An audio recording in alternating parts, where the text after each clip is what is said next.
This is going to be a bent over row position. Typically we're used to with the row putting our knee and hand on the surface that we're resting on. To engage more of your trunk, I'm going to have you taking the knee away.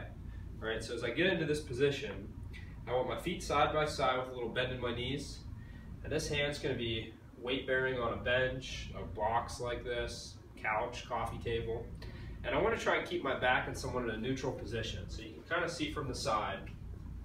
I want to make sure that my knees are bent a little and I have my body somewhat parallel to the floor. And I want to make sure that my lower back doesn't drop into any of this. So even though this hand's going to be the one that's lifting the weight, I want to make sure that this hand on the bench or on this box is also active, right? Not just letting me sink in, but kind of pushing myself away from the box and helping me engage my stomach. So as I take this weight and I get into this position, as I pull, I want to think about pulling, but not going to the point where I feel like my lower back wants to dip. So if anything, I want to try and keep my chin tucked down and this arm on the box, I want to be working just as hard to stay straight and push me a little bit away from the ground as I row.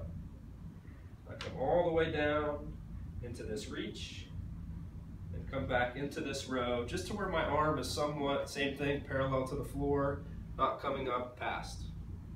So just looking at me from the side, stomach engaged, pushing the box away from me a little bit with my weight-bearing arm, and I come up into this row and down slowly. Really making sure that my rowing shoulder is not hiking up towards my ear, but staying down. And you want to pick a weight that you can do somewhere in probably the 8 to 15, 20 times, and if that starts to get easy, you increase that weight.